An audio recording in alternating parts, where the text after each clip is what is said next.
Bonjour tout le monde, je vais vous présenter aujourd'hui les travaux pratiques virtuels et qui font partie de la série des travaux pratiques du module N35.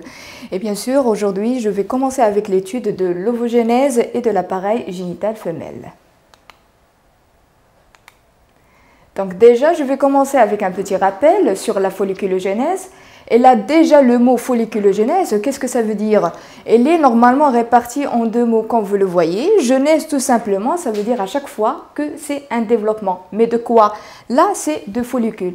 Sinon, si on utilise le mot ovogénèse, c'est-à-dire le développement des ovocytes. Et bien sûr, là, il ne faut pas mélanger entre les deux, parce que quand on parle d'un follicule, un follicule, il est constitué de cellules folliculaires, comme vous le voyez ici, et un ovocyte. Et bien sûr, les deux phénomènes, normalement, ils ne se développent pas en même temps. Donc déjà, le premier stade, c'est les follicules primordiaux. Et là, ça fait partie de la phase de recrutement. Et comme vous le voyez ici, elle est de petite taille, comme vous le voyez, et il n'y a pas assez de développement de cellules folliculaires.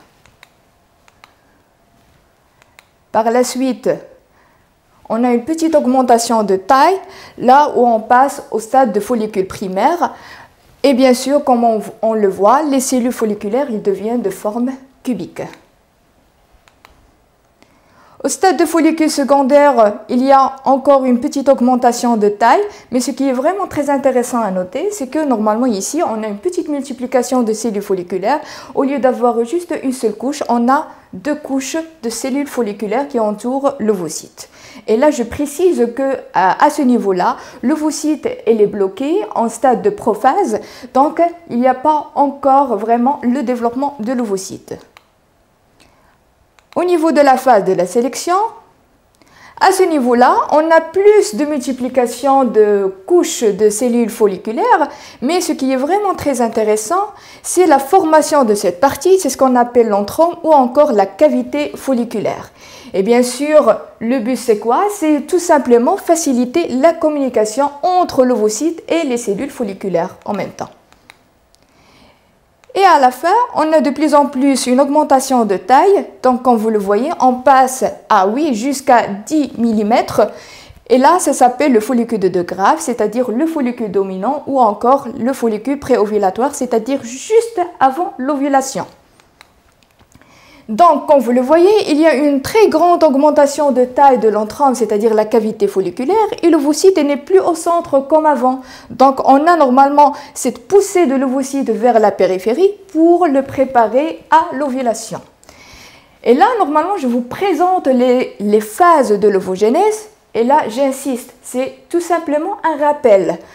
Vous avez déjà vu ça au niveau du cours et de TD. Et bien sûr, comme vous le voyez, il y a plusieurs divisions.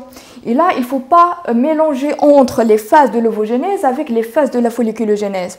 Comme vous le voyez, on commence avec la phase de multiplication, là où on commence avec les divisions mitotiques. Par la suite, on passe au stade d'ovocyte 1 où c'est toujours diploïde. Et bien sûr, là, il s'agit de la phase d'accroissement. Par la suite, on a la première division méiotique pour nous donner l'ovocyte 2 et qui devient haploïde pour nous donner en même temps le globule polaire. Donc là, c'est N et de l'autre partie, elle est N. Donc là, c'est l'ovocyte mature. Quand je vous dis, voilà, présentez-moi l'ovocyte mature, il s'agit d'un ovocyte haploïde avec un globule polaire. Et bien sûr, il est développé jusqu'au stade de follicule de De Graaf.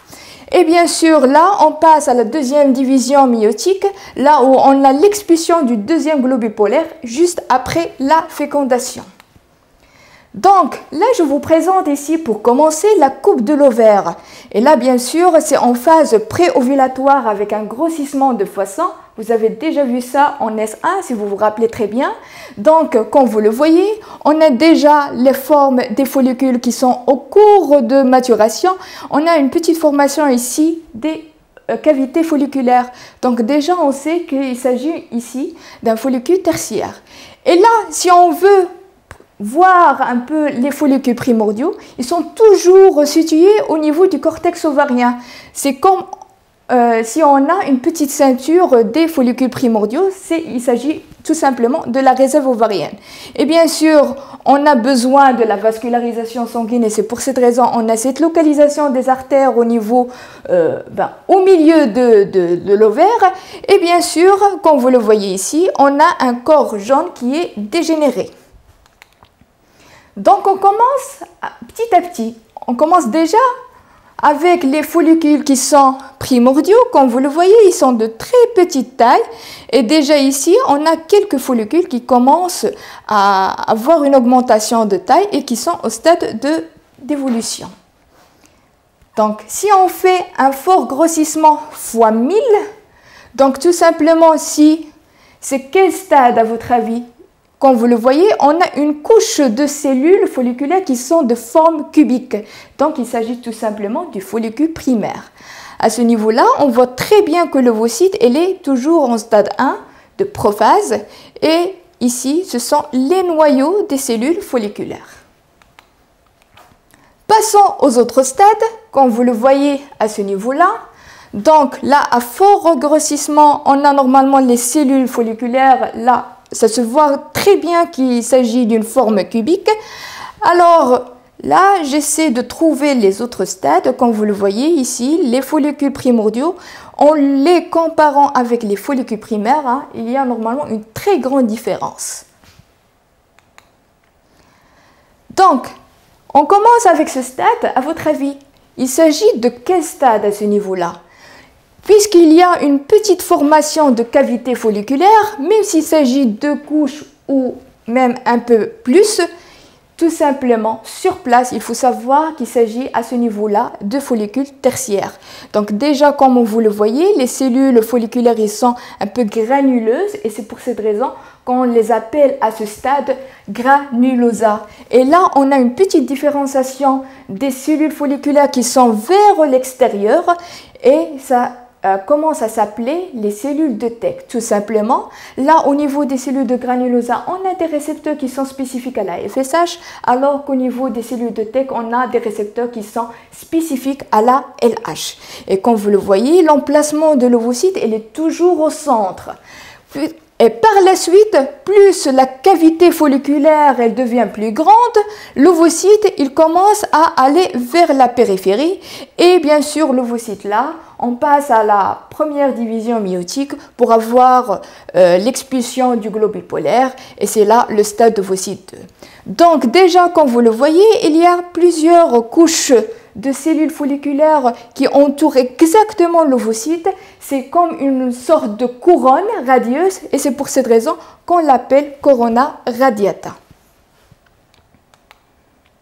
Donc, passons aux choses sérieuses. Parce que oui, on a vu les différents stades de follicules et juste après on a une ovulation. Il ne faut pas oublier question des hormones parce que en fin de compte, on a une petite augmentation de la FSH, d'où le nom l'indique, Follicle Stimulating Hormone, c'est-à-dire c'est une hormone qui est nécessaire pour la multiplication folliculaire.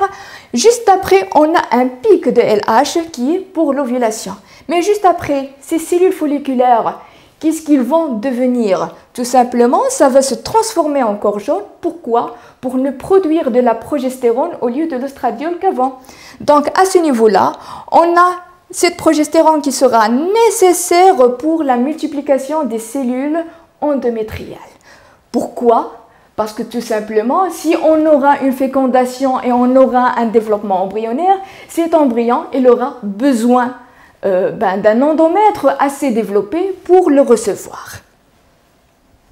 Donc, à ce niveau-là, on a plutôt la phase proliférative. Alors, la phase proliférative à ce niveau-là, et après, on a la phase sécrétoire. C'est là où on a les règles.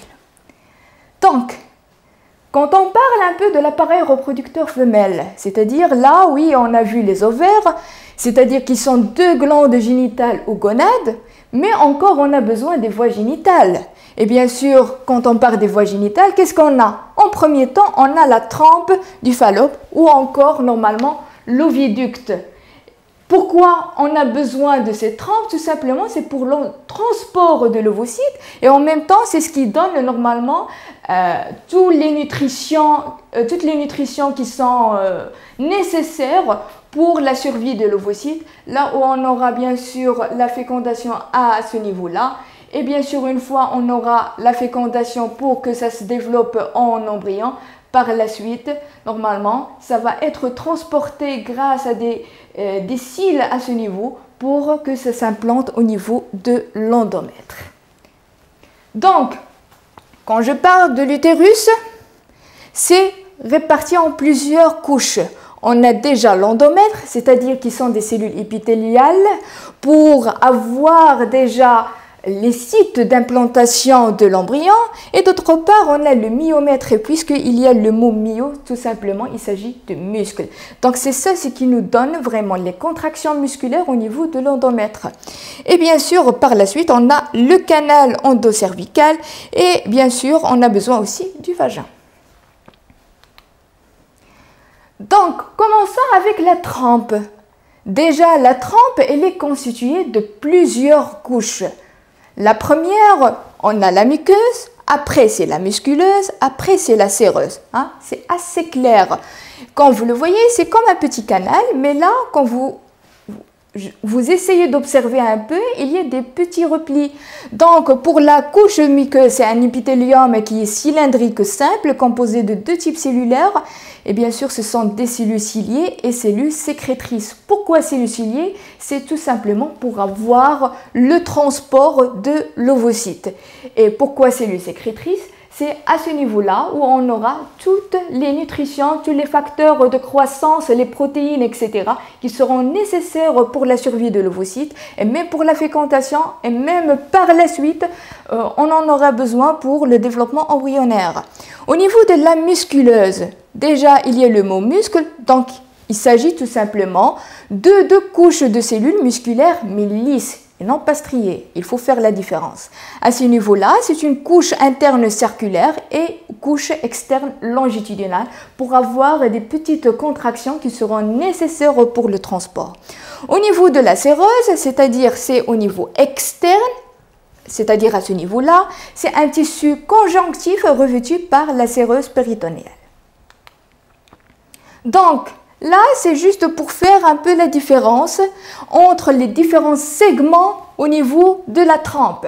C'est-à-dire, on commence avec l'ampoule, après c'est l'isthme, après, normalement, c'est le segment interstitiel.